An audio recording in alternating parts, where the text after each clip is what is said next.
What if I told you that there's a 7-year-old version of you secretly making decisions about your life? When someone criticizes you at work, that child decides whether you're worthy of love. When your partner seems distant, that child decides whether you're about to be abandoned.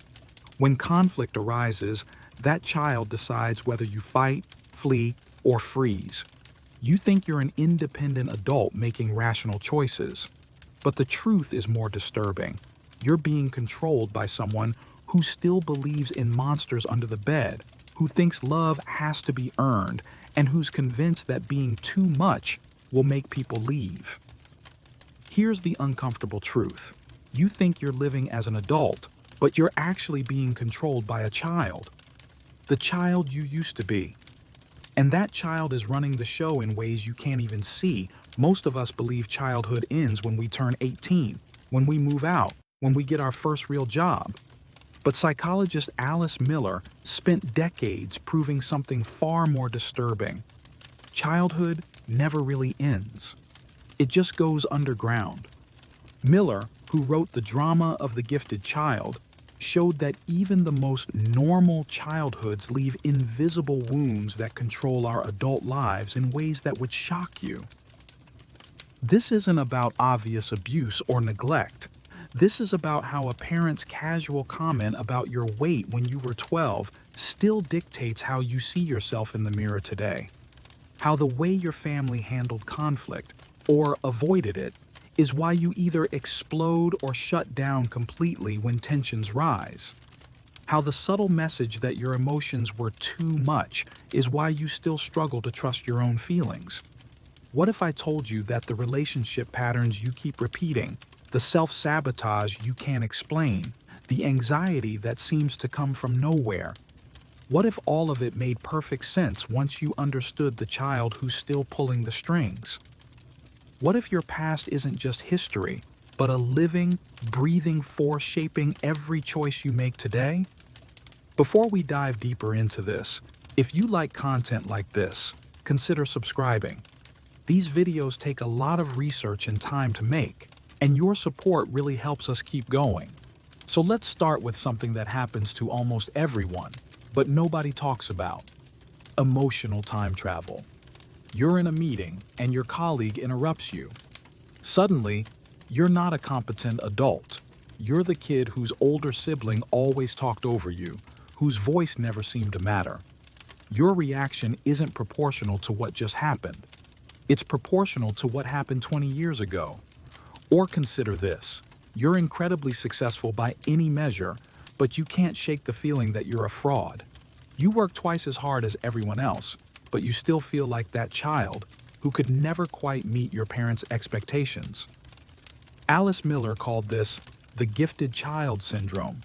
Children who learned early that love was conditional on performance, who became adults convinced they have to earn their right to exist. But here's where things get strange. Most of these patterns aren't created by obviously traumatic events. They're created by what Miller called soul murder. The 1,000 tiny moments where a child's authentic self gets slowly erased. When a parent says, "Don't be so sensitive," when they dismiss your fears as silly, when they praise you only for achievements, but never for just being you. This is the part nobody talks about. You don't need to be beaten or abandoned to be traumatized. You just need to learn very early that who you really are isn't acceptable. Now, let me tell you about Alice Miller. She was a Swiss psychoanalyst who turned psychology on its head in the 1970s and 80s. She started as a traditional Freudian, but something bothered her about how therapy worked, or rather, how it often didn't work. People could analyze their childhoods for years, understanding intellectually what happened to them, but they'd still repeat the same destructive patterns. Miller realized the problem. We've been taught to protect our parents, to minimize what happened to us, to call dysfunction normal.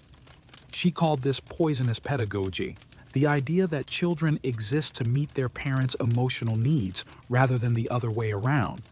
Miller's revolutionary insight was this: every child is born with what she called a true self, spontaneous, emotional, authentic.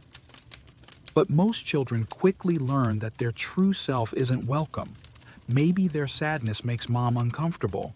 Maybe their anger scares dad. Maybe their excitement is too much. So they develop a false self, a carefully constructed personality designed to get love and avoid abandonment. The tragedy?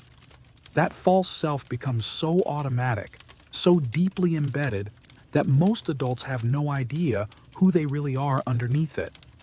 They're living someone else's version of their life, following a script written by a terrified child who just wanted to survive.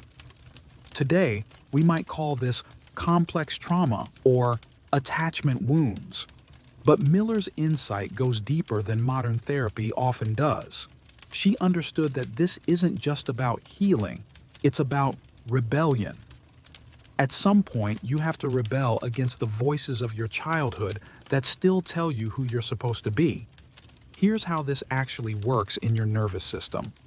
When you're a child experiencing emotional neglect or invalidation, your brain creates what we might call emotional shortcuts. Raised voice equals danger. Criticism equals rejection. Someone being upset equals it's my fault. These shortcuts saved you as a child, but they're destroying you as an adult. The problem is, these patterns live in your body, not just your mind. That's why you can understand intellectually that your partner's bad mood isn't about you, but your stomach still knots up with the same terror you felt when mom got that look on her face. But here's the twist Miller discovered. The very sensitivity that made you vulnerable as a child, your ability to read emotions, to adapt, to survive, that's also your superpower as an adult. The people who struggle most with these patterns are often the most emotionally intelligent, the most capable of deep connection, the most creative. The wound and the gift are the same thing. The question is, will you let that terrified child continue running your life, or will you finally give your adult self permission to take control? Let me give you a concrete example of how this plays out. Let me tell you about Sarah. Successful marketing executive, beautiful apartment, great friends. From the outside, she had it all. But Sarah couldn't keep a relationship longer than 6 months. She'd meet someone, things would go great, and then something would shift. She'd become needy, jealous, convinced they were losing interest. She'd start checking their phone, analyzing every text, picking fights about nothing. Eventually, they'd leave, confirming what she'd always known. She was too much. Here's what Sarah didn't see. She wasn't reacting to her boyfriends. She was reacting to her father, who disappeared emotionally when she was 7. Not literally. He was physically present. But after her parents' messy divorce, he became distant, distracted, always working. The message she internalized: love is temporary, and when people really see you, they leave. So Sarah's adult relationships became elaborate tests. She'd unconsciously push people away to see if they'd fight for her. When they didn't, when they did exactly what any sane person would do and left, it confirmed her deepest fear. But it also felt familiar. Abandonment was painful, but at least it was predictable. This is how your childhood still controls you. That 7-year-old girl who watched her dad withdraw is still making decisions for adult Sarah. Every relationship becomes an attempt to heal that original wound, to finally get dad to stay, to prove she's worth fighting for. But here's what we need to ask. How many of your personality traits are actually survival strategies from childhood? How many of your preferences are just attempts to avoid triggering old wounds? When you say you hate conflict, is that really you, or is that the child who learned that anger meant someone might leave? And here's the really disturbing part. The people who hurt us most as children often had the exact same wounds. Sarah's father wasn't a monster. He was a wounded child himself, probably repeating patterns from his own childhood. This is how trauma travels through generations, invisible and unnamed, shaping families for decades. The real tragedy isn't what happened to you as a child. The real tragedy is continuing to live as if you're still that powerless child when you're actually a capable adult with choices, resources, and the ability to create the life you want. So how do you break free from this? Most people never escape this cycle. They live their entire lives being controlled by patterns they can't even see. But if you understand this one principle, that your childhood patterns are not you, they're just strategies you learned, you'll see a way out. First, start noticing when your child self is running the show. Pay attention to disproportionate reactions. When you're upset about something small, ask yourself, how old do I feel right now? Usually, you'll realize you feel about 7 or 12 or 15. That's your cue that the child has taken over. The goal isn't to shame that child. They were doing their best to survive. The goal is to gently say, thank you for trying to protect me, but I'm an adult now. I can handle this. Second, you have to grieve. Not just what happened to you, but what never happened. The unconditional love you deserved. The parent who could hold space for your emotions. The childhood where you felt safe to be yourself. Alice Miller emphasized this. You can't heal what you won't feel. This grief isn't self-pity, it's liberation. When you stop minimizing what you needed and didn't get, you stop expecting other people to magically fill those holes. You can start meeting those needs yourself. Third, question the story your childhood taught you about who you are. Maybe you learned you were too sensitive, too much, not smart enough. Write down these beliefs and ask, whose voice is this, really? Usually, it's not even your parents' voice. It's their parents' voice, passed down through generations. Then, practice writing a new story. What if your sensitivity is actually emotional intelligence? What if your intensity is passion? What if your questions aren't annoying but evidence of a curious mind? Fourth, learn to reparent yourself. This means giving yourself what you needed as a child but didn't get. If you needed more encouragement, become your own cheerleader. If you needed someone to validate your emotions, practice saying, "Of course you feel that way. That makes complete sense." This isn't about being self-indulgent. It's about becoming the adult who can take care of that wounded child inside you so they don't have to keep running your life. Finally, commit to truth over loyalty. Alice Miller said that most people stay sick to protect their parents, to maintain the family mythology that everything was fine. But your healing requires you to see clearly what happened, without minimizing or excusing it. This doesn't mean you have to cut off your family or become bitter.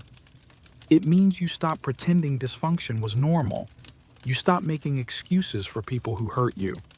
You choose your own well-being over keeping everyone comfortable. Remember, this work isn't about fixing yourself. You were never broken. It's about remembering who you really are underneath all those childhood adaptations. It's about giving yourself permission to want what you want, feel what you feel, and live your actual life instead of the life that scared child thought would keep you safe.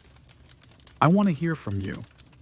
What's one pattern in your life that you're starting to realize might come from childhood? Maybe it's people-pleasing. Maybe it's avoiding intimacy. Maybe it's that voice that tells you you're not good enough. Drop a comment and let's start connecting these dots together. Understanding these patterns is just the first step. And remember, the child who survived your childhood was incredibly strong and resourceful. Now it's time to let the adult you create the life that child always deserved. Your past doesn't have to be your future, but first, you have to see how it's been controlling your present. That's where real freedom begins.